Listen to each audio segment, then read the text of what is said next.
So, what is a protocol? Protocol is nothing but the entire design of the study and what drug we are researching on and what are the results we are expecting and who are the people involved in creating the protocol and what is the dose of the drug planned and for how many number of visits and what is the number of patients that need to be selected and in which clinical sites the research is being done. All these details will be present in the protocol. And most important thing is on what visit, what lab tests or what tests are planned on what visit. Uh, let's say on visit one, they're planning lab test, vital signs, and on visit two, they're planning something else. So they plan accordingly for visit by visit.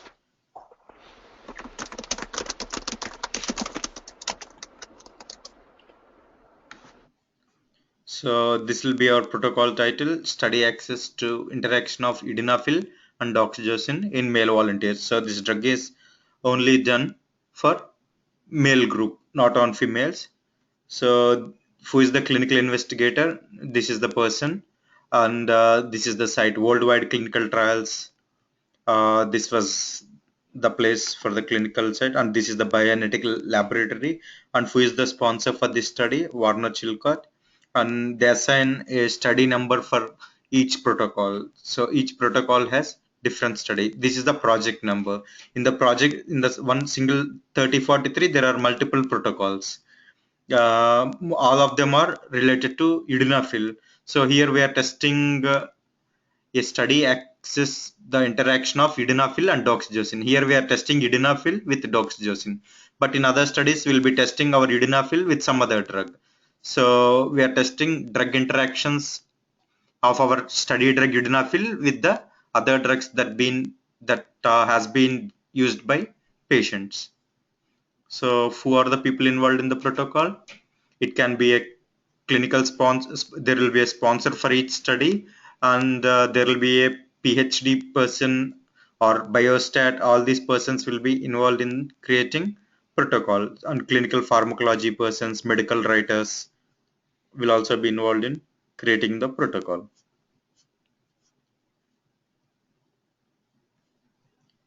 So all list of abbreviations will be here.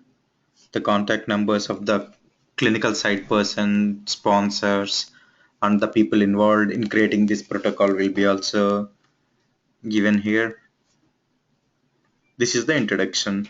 So what is idinafil? Idinafil is new investigation drug being developed by Warner Chilcott in the United States for the treatment of male erectile dysfunction. So what does this idinafil do? Idinafil is similar to Viagra, which is being marketed by Pfizer. So we are trying to release a drug uh, in competition with Pfizer Viagra drug. So why is this used for? This is an PDE5 inhibitor. Idinafil can potentiate the effect of blood pressure lowering drugs. So this is used to lower the blood pressure. How is that? Doxycycline. So sorry, idinafil is an erectile dysfunction. We are testing the interaction of idinafil with doxycycline. What is doxycycline? Doxycycline is an alpha adrenergic antagonistic indicated for treatment of benign prostate hypertrophy for the treatment of hypertension.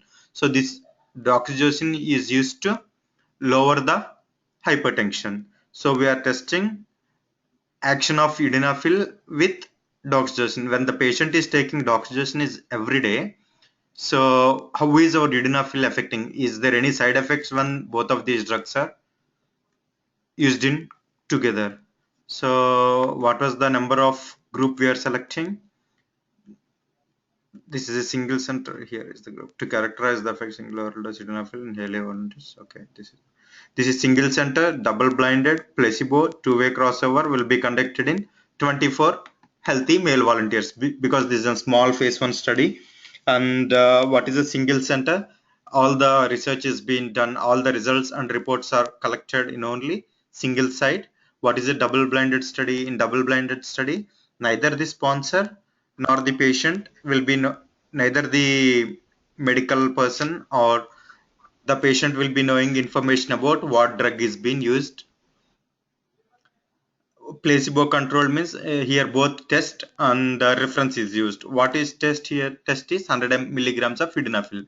What is reference? Placebo. Placebo is nothing but there is no active ingredient. It can be a single sugar coated tablet or something like that. Placebo doesn't contain any active ingredient. That is called as a reference. And the other one is test. What is two-way crossover study? I will say what is a two-way crossover study when we are creating data sets.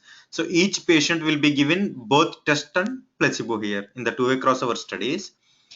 Let's say there are 24 patients. All 24 patients will be assigned with both the test and reference.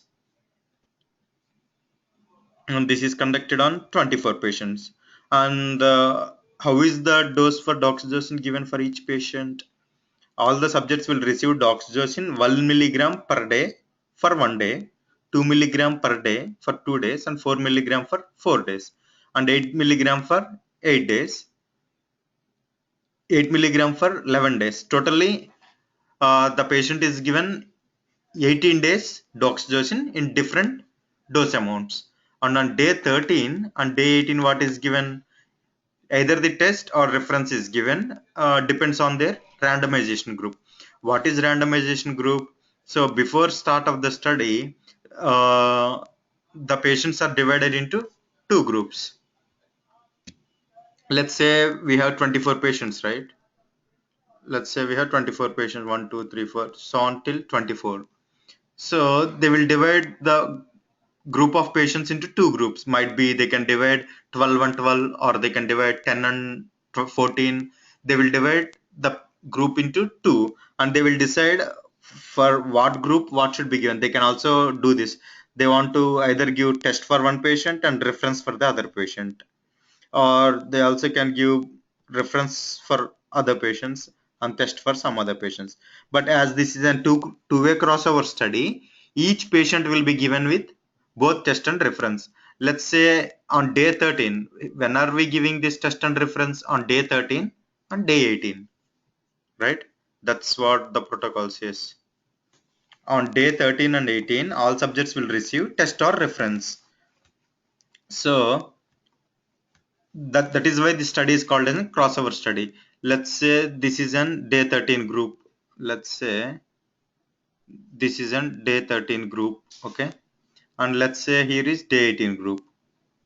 So if patients are assigned with test on day 13, they will be given reference on day 18. What is test here? Test is idinafil, reference is placebo. And the patient number 2 is given reference on day 13, so he will be given test on day 18. And if the patient is given reference on day 13, patient number 3, he is also given test. Here also he is given test.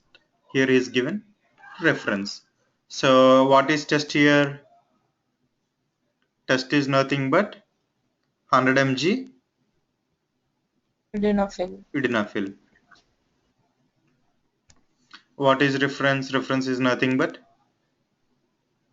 Placebo. yeah, placebo. Placebo is nothing but a sugar coated tablet. There is no active ingredient there. So that's how the study is designed. So once you get the protocol, you need to see the title page. What is the protocol title? What are they planning? And this information is not that necessary, but you need to know in which laboratory they're doing the analysis. This Nuvisan lab does all the lab tests. So then you have to go to this part, number 6. Introduction. In introduction, you need to know what is this sildenafil doing and why they are doing sildenafil, why they are testing sildenafil on doxycycline, and what is the importance of doxycycline. And you should also know study objectives. Then you should know what was our actual study. So you need to know this first para. Then you can also go through these parts. Then what are the inclusion criteria that are required for the population to be included in the study. So he should be a healthy male volunteer. He can be any race, and they are only selecting age group of 30 to 60.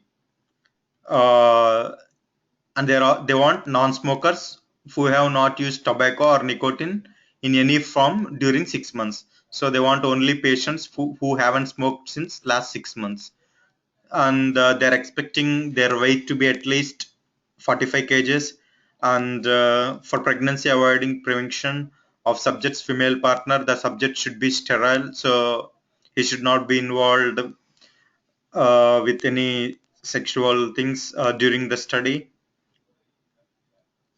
Shouldn't be. Should be sterile, practicing not sexually active, or using one of the approved.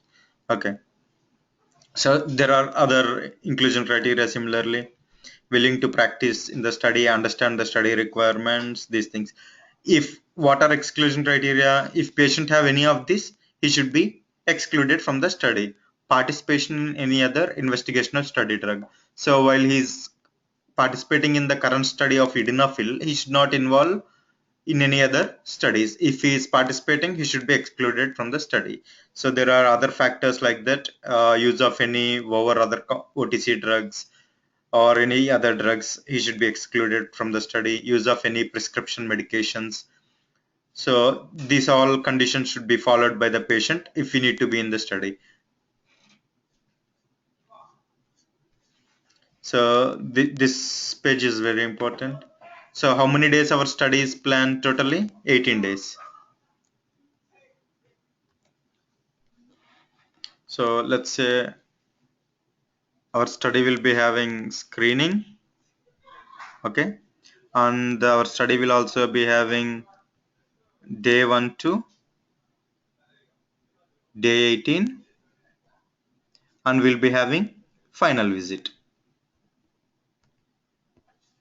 We'll be having screening day 1 to day 18, and we'll be having final visit.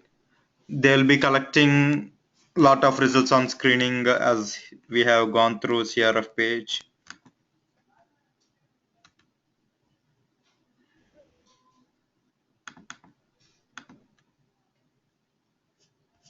So what are done on screening? On screening, informed consent is collected, demographics information is collected, past medical history is collected, and physical examination is done, surgical history is collected. So vital signs, hemodynamics, supine, hemodynamic standing, and ECGs. All these results are collected on screening. What is screening? Here is the definition for screening. You can see here screening, right? There is an index A, and within 28 days of day -1. That means screening is done before 28 days of this one. So screening is done minus 28 days. That means before day 1, screening is done 28 days before than day 1. What is day 1? On day 1, that dose, the actual dose was started on day 1. Might be test, reference, or doxycycline. All of the things will be started from day 1. So when is screening done? Screening is done anywhere from 28 to -1. It depends on the study again. What did they mention here? Within 28 days of day -1. So it can be anywhere from 28 days before to day 1. It can be on negative 25th day, it can be on negative 15th day. It depends. So screening is done here, and again day 1, when will be final visit done? Final visit will be done, again it is defined in the protocol. If you see final visit here, it says B, right? So what is B? Final visit refers to test performed 3 to 5 days after day 19. So after day 19, so here till day 19, day 1 to day 19, and final visit is done 3 to 5 days after day 19. So totally our study might range from 19 plus 5 days, 24 days, and this can be anywhere from minus. Our study is less than 2 months period. So what is done on screening? We have seen the CRF pages. What is done? Surgical, medical history, demographics, all these things. So if you see in the protocol, all those will be explained in a single line. See, if there is an X mark, that indicates yes. If there is an X mark, that indicates yes, what is done on screening. Subject information is collected, informed consent is collected, inclusion and exclusion criteria are done, demographics data is collected, medical history is done, physical examination is done, ECGs, vital signs. Again, vital signs, they have indicated D. What is D? Vital signs taken on these days. And these blood tests are done, hematology, chemistry, urinalysis. All these tests are done on screening. What are not done? These questionnaires are not collected, and these are not done. PK blood samples are not done, and doxycycline administration is also not done. Either test or reference is not given. See, treatment. Doxycycline is not given on screening day, right? Doxycycline is given on day 1. Doxycycline is given on day 1 to day 18. Test or reference, right? Idinafil is our test, placebo is our reference. So are they given on screening? No. When are they given? On day 13 and day 18. Dating. So if you see this part of protocol, you should be able to understand. Let's say I have a data set called labs. Okay. Let's say I have a data set called labs. Let us assume this is an lab data set for now. Let us make this as my subject ID, and let us make this as my visit, and test and result. So let's take 4 subject IDs here. So on what days lab visits are collected, you can see here. See, hematology, chemistry, and urinalysis. When are they done? On screening. And let us take vital signs. When is the vital signs done? On screening? Day 1, day 2 to 11, and on final visit. So how will be the information here? Then there will be result for screening. Okay, there will be also result for day 2 to 11, right? So on day 1 also they have collected vital signs. Vital signs here on day 2 to 11 and final visit. So they are also collected on day 1 and day 2 to 11 and final visit.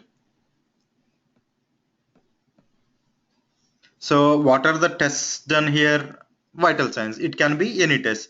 If I go to now my screening page, if I go to my screening page in CRF, vital signs, what vital signs are collected in CRF pages? See, this is my vital signs page. So what information is collected? Blood pressure, respiratory rate, heart rate, height, and temperature. So how is my data set designed again? So what are done? Respiratory rate, okay, heart rate, systolic blood pressure and diastolic blood pressure, and temperature and height is collected. So for my first observation, how many records will I have? How many ever it is collected on the CRF page, right? Let's say here we have 5: respiratory rate, heart rate, systolic blood pressure, temperature, and height. And we'll have result for all of these 5, right? Yes. And we'll also be having units for all of these. Let us consider this as my units. How is respiratory rate? What is the units for respiratory rate? Beats per minute. Sorry, heart rate is beats per minute. Respiratory rate, what are the units?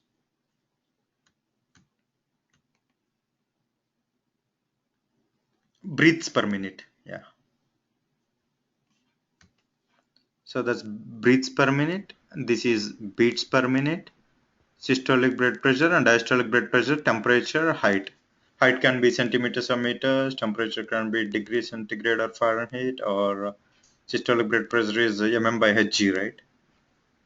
So mm by Hg, and result will be collected. Respiratory rate can be whatever, 80 or how many?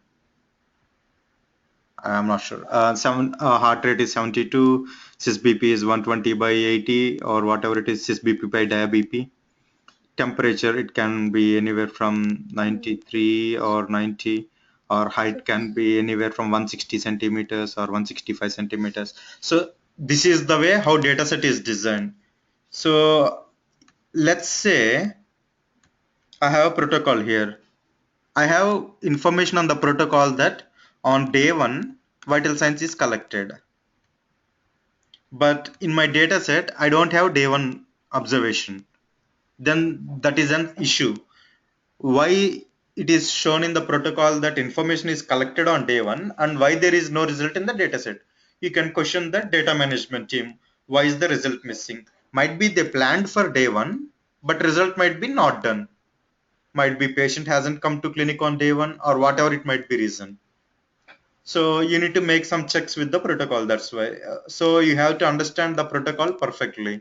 So if you see this page, you'll understand what is going in the protocol, on what days, what tests are done. And once you got a vital signs data set, you need to go to vital signs column and check with the vital signs page, and then you have to go to CRF page for vital signs screening, and then you have to see what tests are done on vital signs. So you have to interpret your results with CRF page and protocol. That's how we interpret. So what's next in the protocol? I have a question. Mm-hmm. Why it's -1? I didn't understand for -1 So day. day one is it's one day before day one. Okay. So it's any day, like No, not between any the 1 day. month? Just before the dose of the drug given. Just previous day to day one Okay. is called -1. And the screening is done anywhere from 28 days 1 to 19. before to -1. Okay. Yeah. Thank you.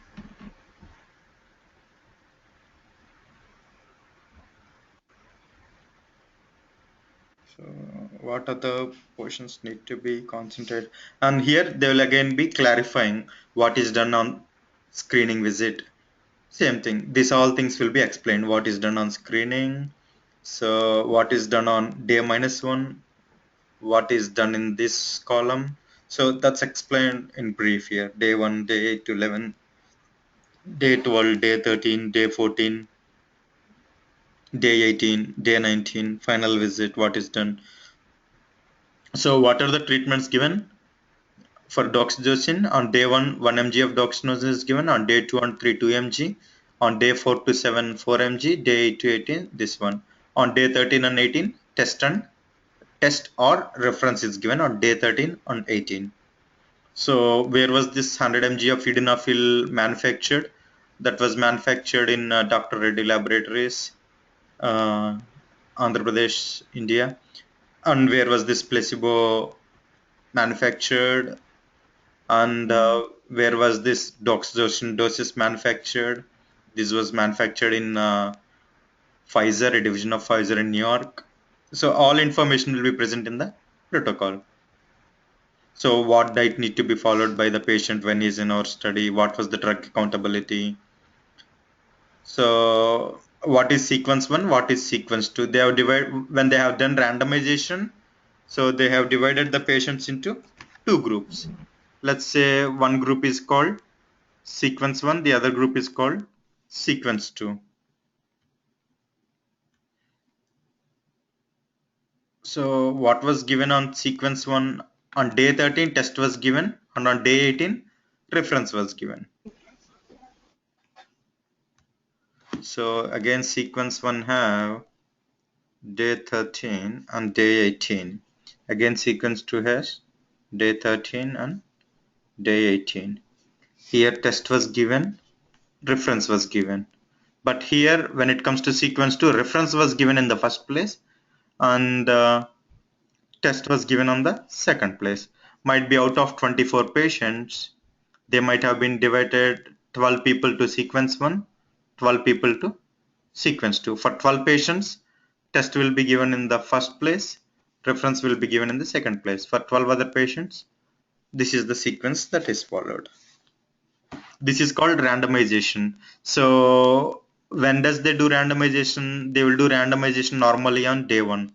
Randomization is done normally on day one. So once the screening is done and day -1 visit is done, they will randomize the people into two different groups and they will say, okay, you take on day 13 test and on day 18 you take reference. On all other days, take these samples. For the second group also, they will be saying in the similar way. So what is blinding and when do they unblind the study? So as this is a double blinded study, neither the clinical person nor neither the doctor nor the patient will be knowing on day 13 what is given or day 18 what is given. So the study is blinded. So all we will say is we'll have a dummy data set with test and reference. We won't be knowing which patient is given which drug. So they will be giving samples, but they will decode that name of the sample. They will log the name of the sample with a code number, and that code number won't be opened till the end of the study. So once the study is completed, they will unblind those codes, and at the end of the study, once all the results are being produced, then they will unblind the study. There's a procedure for unblinding also. So what is the total study duration? Expected total study duration of trial excluding the screening is 23 to 25 days, right? Because 19 days is total dose, 19 plus 3 to 5 days is my final visit. So it can vary from 23 to 25 days, excluding my screening, because screening depends. Sometimes they collect from -25 or -20, depends on the patient. They will say the patient to come on these days. If patient was not able to make it on that day, he can come other day also. Screening doesn't matter. But when the dose of the drug is designed, they have to follow the regular intervals. So all these procedures are done. Medical list, how is medical history done, how is physical examination done, and in again serum chemistry, these many tests are done. In the chemistry tests like sodium, potassium chloride, glucose, all these tests are done for chemistry. When it comes to hematology, these tests are done: hemoglobin, platelet count, RBC, WBC, basophils, eosinophils, all these counts are done for hematology, and these are the other tests that are done. And when it comes to urinalysis, pH, ketone, glucose, bilirubin, all these tests are done. When it comes to urine drug tests, all barbiturates, methamphetamine, opiates, all these tests are done. So when are the adverse events collected? Don't need to worry about this part. That's all with the protocol. So you have to concentrate on title page, then go to introduction part, then go to the chart for the study. That's all with the protocol, guys.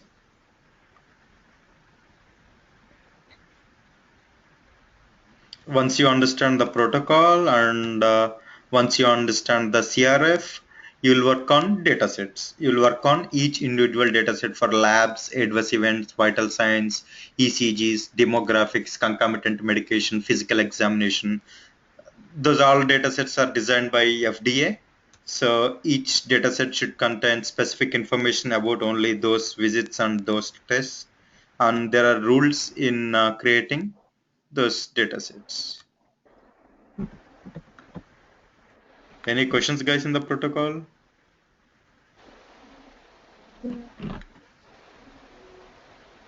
No, sir. So once you understand the CRF and protocol, then you will be looking for implementation guide. In implementation guide, the areas need to be focused on. Now, is this something which is, Kumar, a quick question. Is this something which is standardized across studies, or this is something which is specific to each and every study? No, this implementation guide is standardized for entire clinical studies. All the clinical studies need to follow this implementation guide. This is only the rule book. This is something like rule book. If you need to submit any drug to the FDA in United States, you need to follow this SDTM implementation guide. Got it. Got it. So these are called as in CDISC standards. Mhm. In CDISC standards, again, we have SDTM and ADAM. Let me give some intro with this. Have some slides.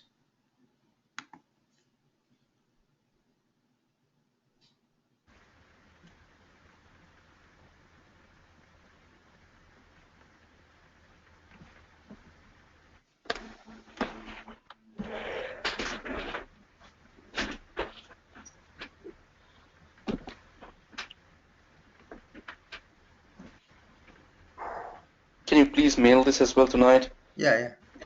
Thank you.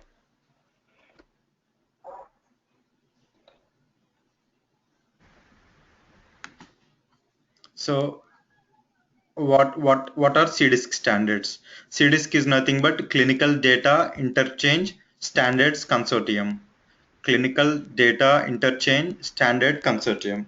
So we need to follow this CDISC standards. Again, in CDISC standards, we have SDTM and we also have ADAM. Is the slides I want to explain.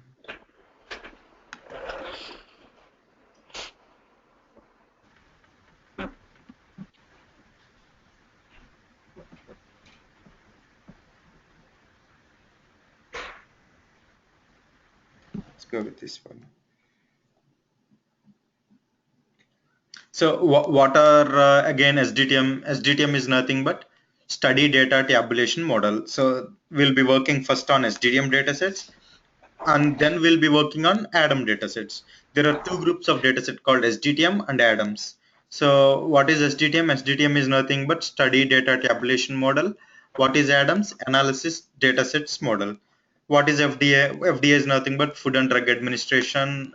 If you want to get any drug to be approved in USA, you need to get an approval from FDA. So now FDA desires SDTM data. So they are asking for submission of the data in SDTM standards.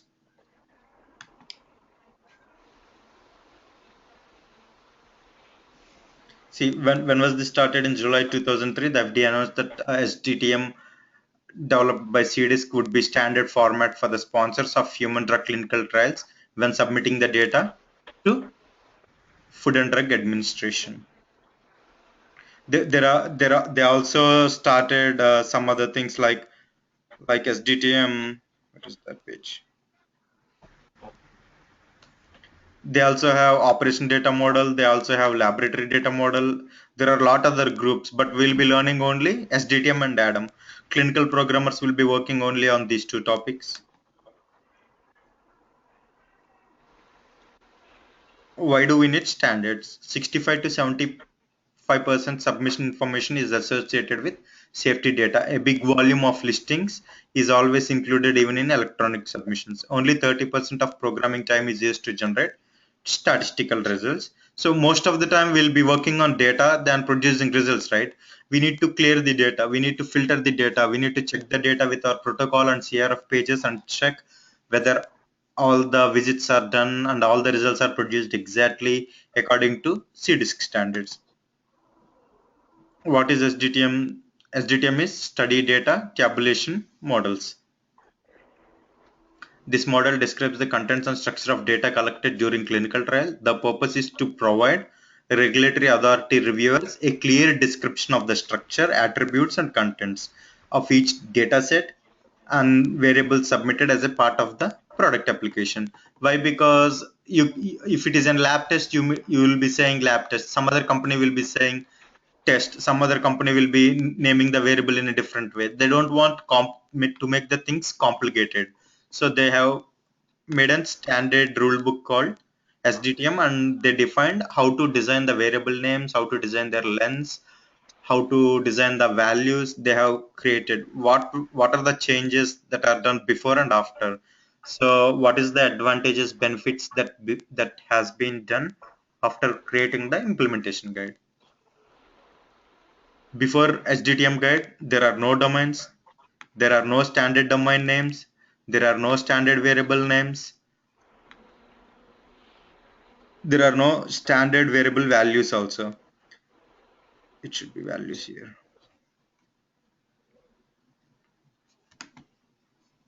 So after SDTM developing, there are standard domains, standard domain names, standard variable names, and they have standard things for everything. So what was the result before and after? Before reviewers has to familiarize themselves with unique domain names, variables and variable names used in the application. It's time consuming because previously if FDA reviewers need to review any data from any company, they need to spend a lot of time because each company follows different ways of creating their data set variables, and they need to contact their company each time and they have to find out what is this data set doing, what are these variables doing.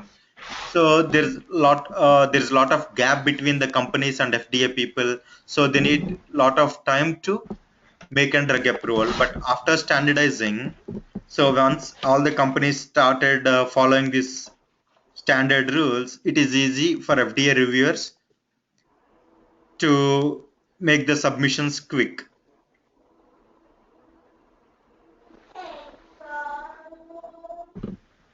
Because let's say an cancer drug is taking 5 years for FDA reviewers to review, it will be taking 1 year to review after following these rules because they have standard variables and names. So the 3 4 years of time matters a lot in the market, right?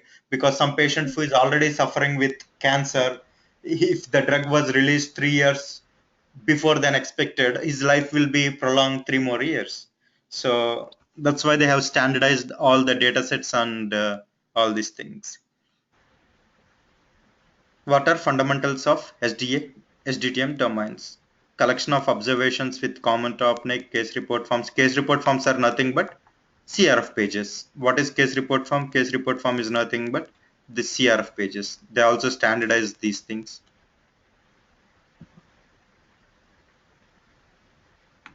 Domain structure, variable names, you don't need to worry about that. So what are SDTM domains? They are divided into certain groups again. Interventions, events, findings, special purpose domains. There are other groups. Once we go to the implementation guide, I will show you. What are interventions? Intervention contains class captures, investigational, therapeutic, and other treatments that are administered to the subjects.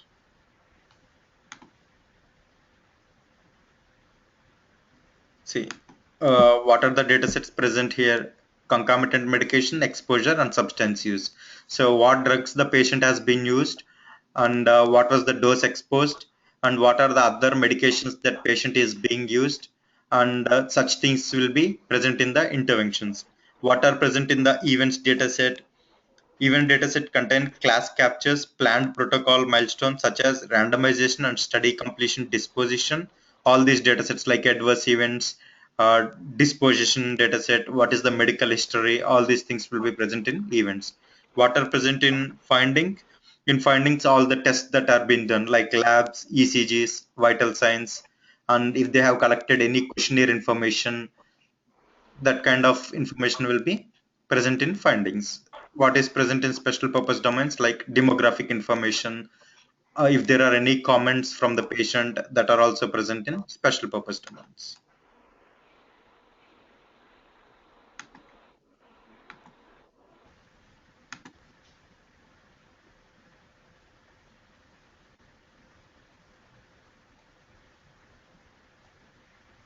STTM basics.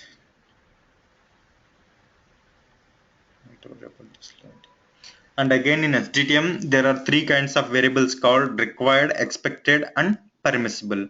What are required variables? These variables should be always present in the dataset. Their values cannot be null. What are expected variables? These variables should be present in the domain, but their values can be null.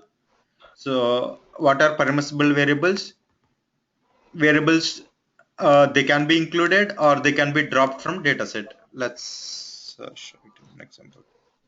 So there are three kinds of variables called required, expected, and permissible. So what are required variables? Let's say for example, subject ID. Without subject ID and study ID, can you identify the record? Let's say I have a data set like this. Okay. This is my subject ID. I have value missing here, but I have test name called chemistry. I have test name called chemistry, and I have also test name called urinalysis. I have also test name called hematology. So how do you identify which observation belongs to which subject ID?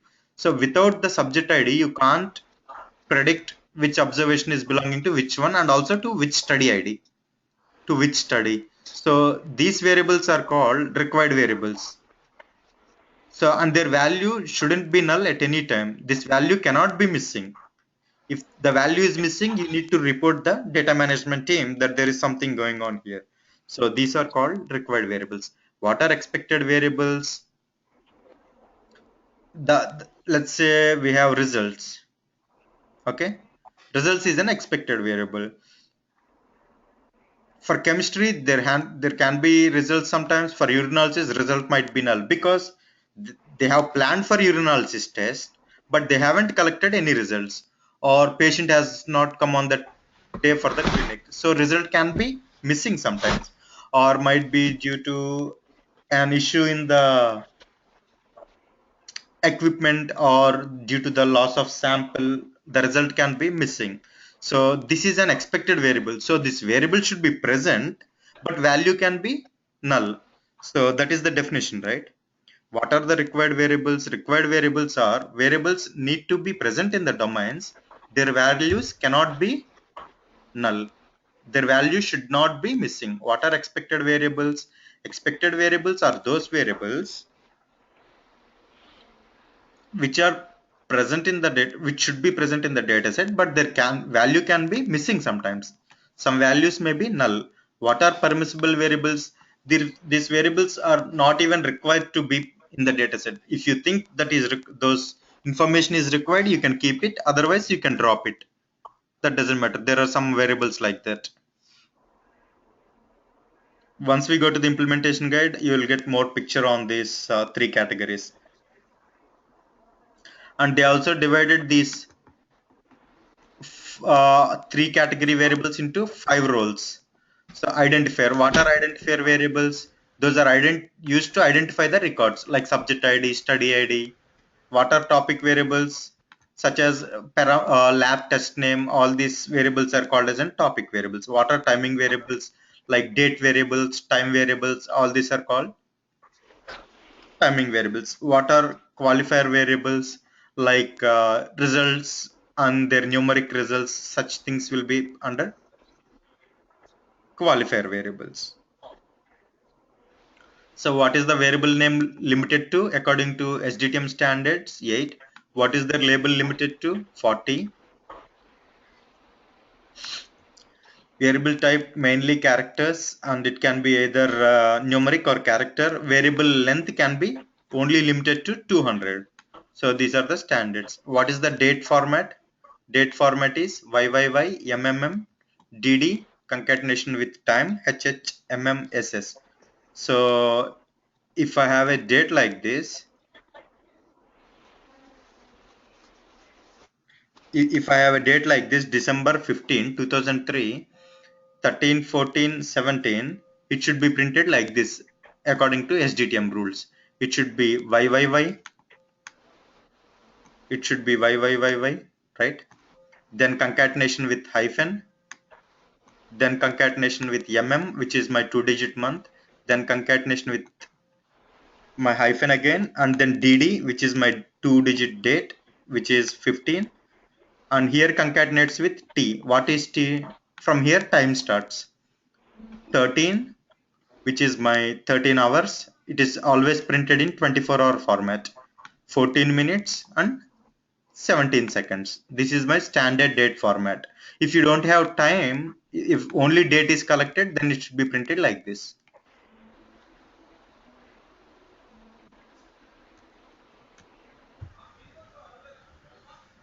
So let's say I have a sentence like this. Subject 9201 had mild fatigue starting on day 3. So what will be my topic variable here? Fatigue. Fatigue is my topic variable. What is the topic? Fatigue. That is the topic. What is my identifier variable? The subject is my identifier variable, right? So by seeing the subject number only, I will identify the record. What is my timing variable? Day 3. On which day? Day 3. What was the severity level? Mild. So that is my qualifier variable. This is how the values will be assigned in the dataset. So these values are again divided into groups. You don't need to concentrate much on these for right now, but it's always good to know what are identifier variables, what are topic variables, what are timing, and what are qualifier variables. So Kumar, one question. Mhm. Who would assign these, who would read these descriptions and assign the values to the corresponding fields in the dataset from the CRF form? Because CRF form is an electronic CRF form, they don't have any. They don't have any pages, or they are not entering they are not entering the data with pen and on the paper. Once the patient Right. comes to the clinic, these are electronic CRFs. So they have a computer system, and the CRF pages are present on the computer. Once patient has entered to the clinic, they will enter the date here in system. Okay. So they're not going to enter this data or type this data manually by seeing the CRF page into systems. The data is directly entered into the system. Then by Mhm. using the CRF data pool, they pull the data from CRF pages into data sets. Okay. Now the second question, the description that you just showed for the adverse event, Mm-hmm. right? Mm-hmm. That subject 9201 had an Yeah. fatigue starting day 3. Now somebody has to transpose this information into the variables that we just defined. How does No need to, because we will be knowing by seeing the variable, right? This is my study ID. If you go to implementation guide, you'll have a clear picture. Let me go to take. right. But somebody will populate this thing into the adverse event data set, right? Yeah. So let's say, okay, so who's that someone? CDM team, Okay, that's it. Perfect. That's what I need to know. Thank you. because CDM team will be assigning all these variable names by seeing the CRF pages and protocol. Okay. Okay. Let me open this.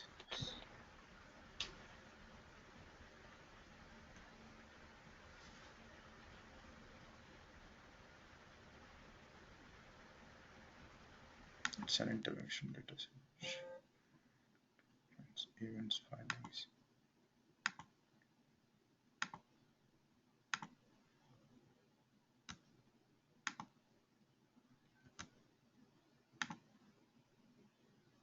Why is it not open?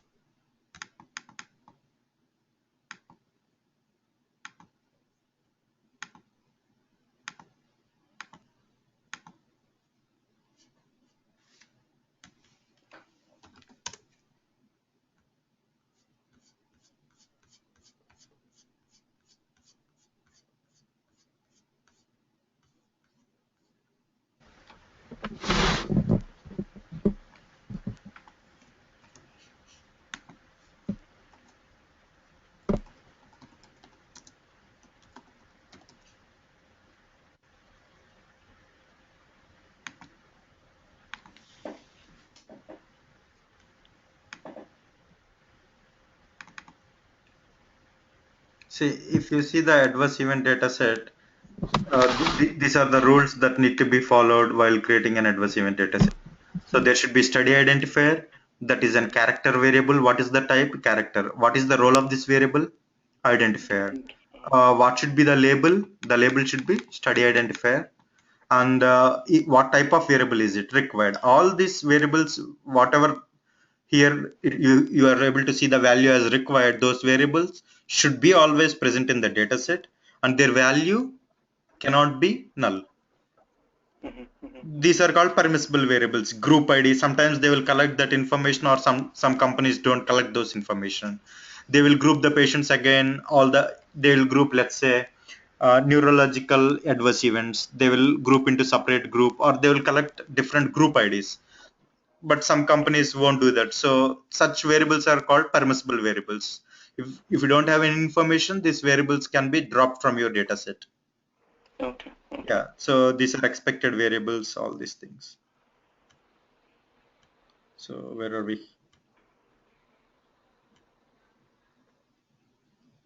And we have some description about topic, timing, identifier variables.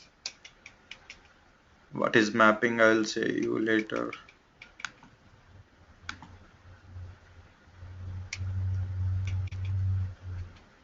See, let's say I have data information like this. I have a subject ID number, I have their date and time, I have their blood pressure value, I have their diastolic, pulse rate, and temperature. So how will be the this information transformed into my data set? This all will be my test codes, right? Systolic blood pressure, diastolic blood pressure, pulse rate, and temperature is Yeah. my test codes. So Right. what is my subject ID? 1. One. 0001. So this is how it is populated in the dataset. So we are transposing this dataset into dataset. So we are having 4 with same subject ID and they will be having same date because this is collected on the same date, right? All this 4 information. Mm-hmm. So this is transposed into 4 records. Subject ID, their dates, what are the tests done, what are their results, and what are their units. That's what we saw earlier in the paint, right? Right. Yeah. Where did they pull this data from? From CRF page.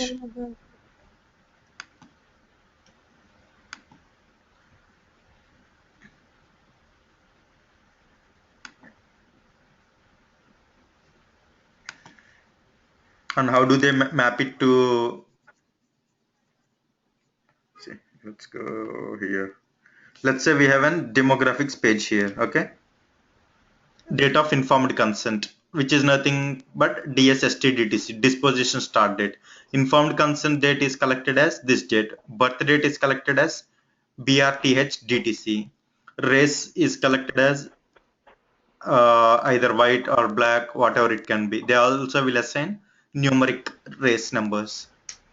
Ethnicity, we have Hispanic or not Hispanic, and they will assign numeric version.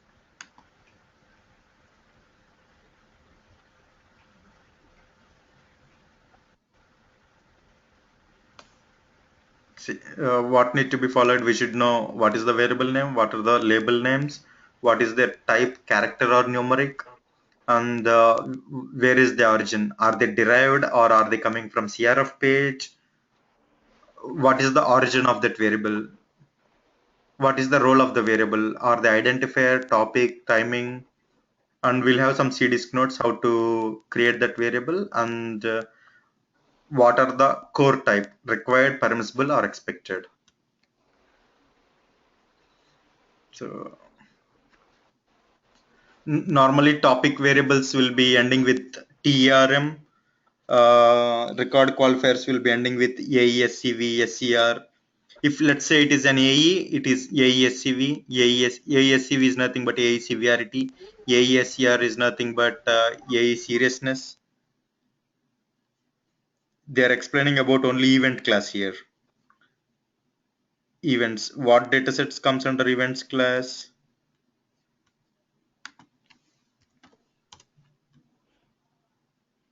Adverse Adverse events. events, medical history, CE, DS, and DV.